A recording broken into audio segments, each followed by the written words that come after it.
तो यहाँ तक आपने देख लिया कि सिंपल वाईडीएसई में path difference D sine theta होता है, ये बात याद रखेंगे। और मैक्सिमम फ्रिंजेस निकालने का तरीका भी हमने देख लिया था, साइन थीटा को लेस देन 1 करिए तो आप फिर देख सकते हैं कितनी मैक्सिमम फ्रिंजेस यहाँ पर बन सकती हैं। ठीक है, depending on ratio D by lambda वो निकल के आएगा।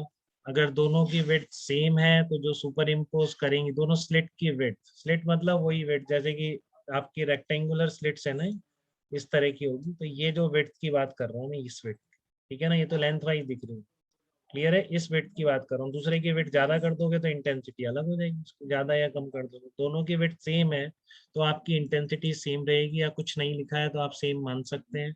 जब अलग उसको विड्थ करनी होगी, दोनों सुपर इम्पोजिंग वेव्स की इंटेंसिटी अलग होगी, तो वो बहुत क्लियरली मेंशन कर देगा वहाँ। ठीक है ना, कि एक की विड्थ दूसरे की ट्वाइस है, तो हमेशा ध्यान रखो विड्थ का जो रेशियो है वही यहाँ से जो वेव निकलेंगी उनकी इंटेंसिटी का रेशियो बन जाएगा। ठीक है, जो इनका मान लो एक की विड्थ दूसरे की ट्वाइस है, तो फिर आप इंटेंसिटीज कैसे ले सकते हो, अगर एक की आई नॉट ली है तो जिसकी विड्थ ट्वाइस है उसकी इंटेंसिटी भी दुगनी हो जाएगी। ठीक है, तो अब मिनिमा वाले पॉइंट पर कंप्लीट अंधेरा नहीं होगा।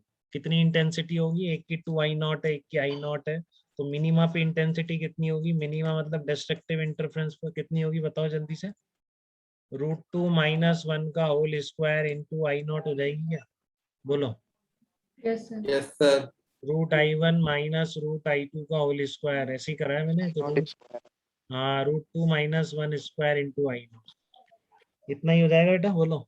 मिनिमा पे इंटेंसिटी, अगर एक की वेव की इंटेंसिटी, और मैक्सिमा पे बताना, मैक्सिमा पे कितनी हो जाएगी। Yes sir.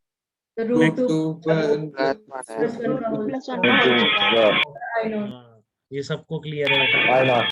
सब बच्चे समझ सही गए तो। आई नोट में स्क्वायर आएगा क्या बाहर? अरे नहीं तो करके देख लेना, इधर इंटेंसिटी पूछूंगा यहाँ स्क्वायर आएगा, अरियन यार कॉमन सेंस। तो नहीं कर, वो स्क्वायर से बाहर है, आई। ठीक है आप कर लेंगे, ठीक है। तो देखो कंसेप्ट ऑफ ठीक। फ्रिंज विड्थ, देखो कंसेप्ट ऑफ फ्रिंज विड्थ क्या होता है। फ्रिंज विड्थ होती है दो कॉन्जिक्यूटिव, बहुत ही इंपॉर्टेंट है, बहुत ज्यादा ये पैरामीटर यूज होगा बेटा, बीटा। ठीक है, बहुत सारे क्वेश्चंस में पूछा जाएगा, एग्जाम में बहुत बार पूछा गया है। ठीक है, कि फ्रिंज विड्थ कितनी है, तो सेपरेशन बिटवीन एडजेसेंट मैक्सिमा और minima on the screen is called fringe width. ठीक है, तो एक ध्यान से सुन लो बात, जब थीटा स्मॉल है, अगर आपसे फ्रिंज विड्थ पूछ रहा है तो मतलब वो इसी केस की बात कर रहा हूँ।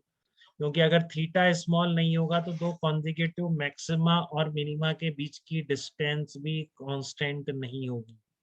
ठीक है, अगर थीटा स्मॉल है तभी ये फ्रिंज विड्थ की कंसेप्ट पिक्चर में आती है, क्योंकि जब थीटा स्मॉल है तो ये जो बीटा होता है ये फिक्स हो जाता है। कैसे, आपका पार्ट डिफरेंस क्या है स्क्रीन पर, सिंपल वाईडीएसई की बात कर रहा हूँ, पार्ट डिफरेंस स्क्रीन पर क्या होता है, डी साइन थीटा। याद हो गया क्या सबको, ये कल निकाला था अपन ने, ये यस बार बार सर। यूज होगा। स्क्रीन का सिंपल वाईडीएसई, पार्ट डिफरेंस किसी पॉइंट पर, कौन सा पॉइंट, तो यहाँ से इस लाइन से थीटा एंगल पर, उस पॉइंट पर पार्ट डिफरेंस कितना होगा, डी साइन थीटा होगा। अगर मान लो वहां पर कंस्ट्रक्टिव इंटरफेरेंस है तो एन लेमडा, और अगर थीटा बहुत छोटा है तो साइन थीटा को मैं लिख सकता हूँ वाई अपॉन कैपिटल डी, इस तरह से। ठीक है, और अगर फिर नेक्स्ट फ्रिंज की अगर बात करूँ, ये y1 हो गई, यहाँ पर nth ब्राइट फ्रिंज है, और अगली वाइट ब्राइट फ्रिंज कहाँ पर हो जाएगी, जिसके जस्ट ऊपर वाली होगी n+1 लेमडा पर होगी। ठीक है, उससे जैसे मैंने लिखा nth ब्राइट फ्रिंज का yn भी लिख सकता था मैं इसको, और इसको yn+1 भी लिख सकता था। तो अब आप इसको डिफरेंस ले दो दोनों, ठीक है ना, दोनों को सब्ट्रैक्ट करो, तो बीच की डिस्टेंस कितनी आ रही है, y2 - y1 n lambda cut जाएगा, लेमडा आ रही है।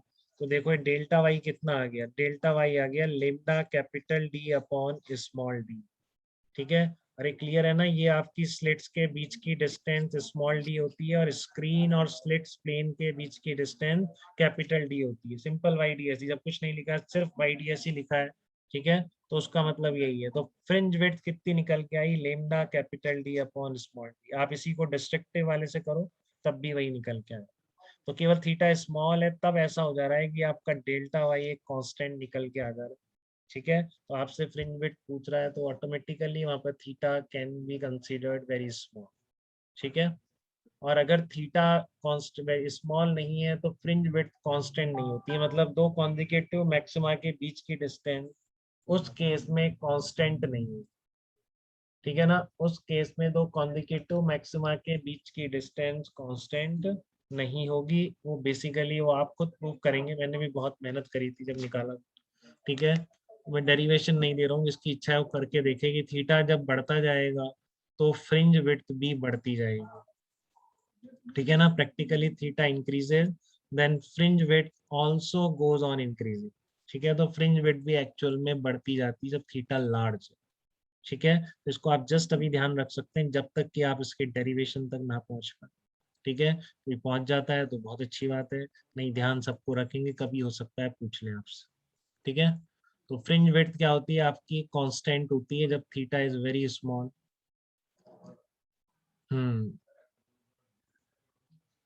चलिए, तो practically theta increases then beta goes on decreasing.